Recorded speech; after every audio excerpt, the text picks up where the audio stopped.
Hello, ladies and gentlemen. I am the Omni viewer, and thus far I've said very little in the way of negative critiques regarding the MonsterVerse. This is only natural. After all, when you enjoy something, are you more apt to speak of its virtues or of its shortcomings? Obviously, it's the former of the two. Ergo, since I enjoy the MonsterVerse, most of what I have to say about it has to do with what the movies do right, rather than what they do wrong or what they could have done better. However, I do have some gripes with these movies. They're not big enough to make me hate them, but I do think they're still worth mentioning. So, to anyone out there who thinks that I'm a MonsterVerse apologist, this one goes out to you. These are my top 5 critiques with the MonsterVerse as a whole. At least as far as the first 3 movies are concerned, because at this point Godzilla vs. Kong hasn't come out yet. So let's get counting. Number 5. Godzilla 2014's Murky Transfer.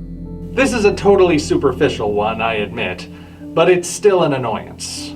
I remember seeing Godzilla 2014 in theaters and everything being nice and visible. The lighting was as grounded and minimalist as the rest of the film, but everything was still visible when it mattered. The DVD transfer, however, was inexplicably made darker, which renders quite a few scenes difficult to see. It's proven to be a problem when making videos like this, as I have to be very selective with my clip choices, lest I present you with what is essentially a black screen. Despite the superficiality of this critique, I include it because of the long-reaching effect it's had. The murky quality here seems to have rewritten people's memories of the film to the point where they've forgotten how it looked in theaters, which leads to them counting that murkiness as a point against the film's overall quality. Given that level of damage done, I would be remiss not to include it. Number 4. Weak attempts at humor.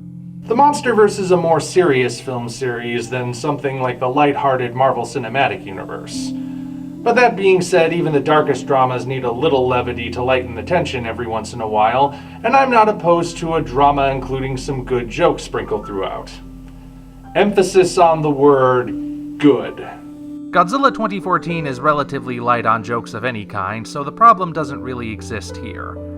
The other 2 films are another matter. Godzilla King of the Monsters deliberately tries to inject more levity than its predecessor, but not all of it lands. Consider this joke about King Ghidorah's name. What did they call him? Ghidorah. What? She said gonorrhea. I realize the kaiju have weird names and all, but saying gonorrhea is not in and of itself funny. Then you have attempts that are just confusing, like this part. I record everything, man. Everything. Is that supposed to make Stanton seem creepy? That doesn't really fit the context, so is it just meant to make him seem obsessed? Or... I don't get it. What's the joke here? Kong Skull Island fares a bit better in that regard, but even it takes a few missteps. The most glaring one for me is in the temple, where Marlowe reveals the name of the skull crawlers, only to immediately backpedal on it. But I call them skull crawlers. Why? Because it sounds neat. I never said that name out loud before. It sounds stupid now that I say it. Up until that point, all this exposition was doing a great job building up the mystique of these creatures. Then, for no real reason, the name becomes a joke, and that joke puts a sizable dent in the mystique, decreasing the menace in a way that should never have made it past the editing process. The worst part is that this happens before we've even seen our first skullcrawler. We get to see one immediately after, but since we now associate the name with a cheap gag, the threat is somewhat diminished. At least the gonorrhea joke was made after Ghidorah had established himself as a serious contender. Some of this comes from Hollywood's bizarre obsession with appealing to the Chinese market, and some of it comes from trying to imitate Marvel without understanding why Marvel humor works. But whatever the case, I do wish the jokes in these movies were a little bit better. Luckily, since these are mostly serious films, it doesn't bother me that much. But the examples that are there really do stick out as a result. Number 3. Not quite enough Mothra. The Titans are the stars of Godzilla King of the Monsters. Of that there's no doubt in my mind. And the biggest surprise for pretty much everyone was Mothra.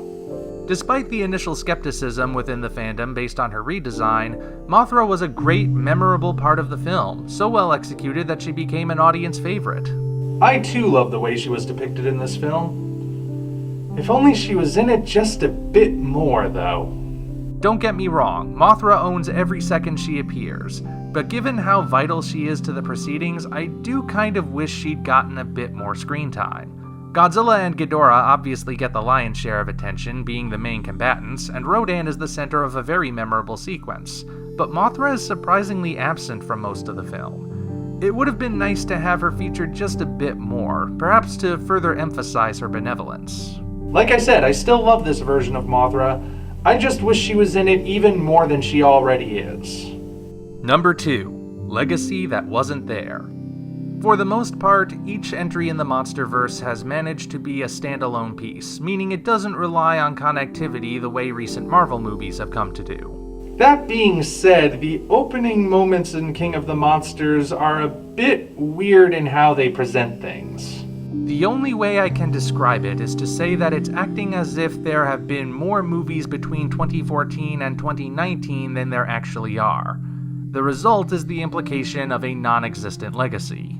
It's sort of like how in the Dark Knight trilogy, the first 2 movies take place over the course of a single year, then Batman disappears, and The Dark Knight Rises takes place like 12 years later or something, and everyone's acting like it's in the comics where Batman has been active that whole time. That's the only thing I can think of to compare it to at the moment. Even if you incorporate the graphic novel prequels, things are still relatively quiet in the MonsterVerse, with the events of Awakening and Birth of Kong occurring in isolated areas and Aftershock still occurring in 2014, leaving the 5-year gap wide and empty. Don't get me wrong, I'm not opposed to a story referring to past events we didn't see, but the execution here felt a bit off. That being said, it doesn't extend beyond the first few minutes, so it doesn't bother me that much. Certainly not as much as the last thing on this list. Number 1. Kong Skull Island's score. Music is an essential part of the kaiju genre, a topic worthy of its own video. So it really is a shame that Kong Skull Island has such a forgettable soundtrack. No, I'm not referring to the licensed music that's sprinkled throughout the movie Guardians of the Galaxy style. I'm talking about the original score by Henry Jackman. I've seen this movie multiple times, and I cannot hum a single bar from the score. I've even tried paying attention to the music during some viewings, but I instantly forget every note as soon as I'm done. There's nothing technically wrong with the soundtrack. It's very well composed and performed. The problem is that it's just forgettable and uninteresting, and the primary reason is the lack of leitmotifs for the monsters. A leitmotif, for the uninitiated, is a musical cue that represents something in a work of fiction. It can be a character, a place, or even a concept. You know what I'm talking about. When Indiana Jones does something heroic, the Raiders March plays. When the shark is approaching, the Jaws theme plays. When we experience the wonder of Isla Nublar, the Jurassic Park theme plays. And when Superman swoops in and is Superman, the Superman theme plays. That's a lot of John Williams now that I think of it. Let's bring this back around to the MonsterVerse. Both Godzilla movies have leitmotifs for the monsters, be they original compositions or remixes of classic themes. In Skull Island, Kong never gets a theme to call his own. The music that plays under his appearances are all composed entirely for those specific shots and don't recur in any meaningful way. Heck, some of Kong's appearances in this movie either have minimal music or no music at all.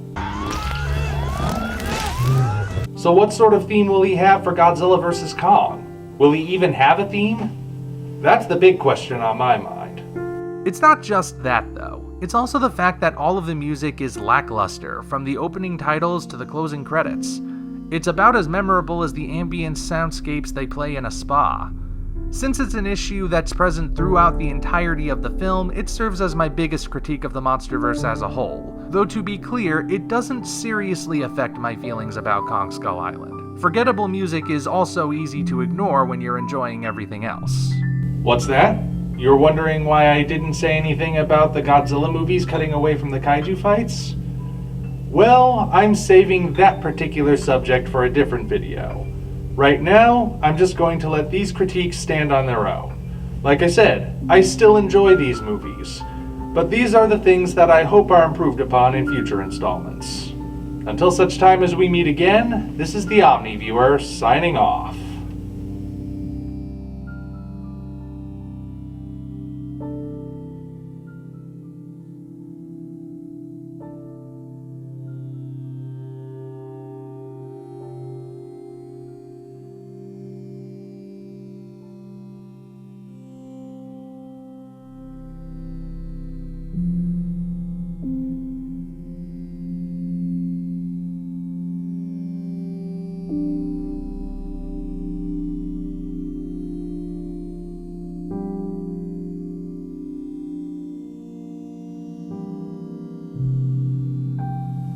And yes, I really am working on a video about how the movies cut away from the fights.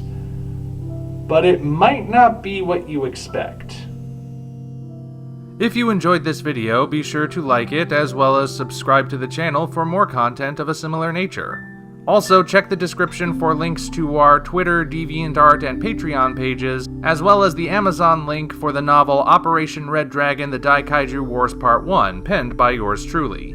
Thank you all, and we appreciate your support.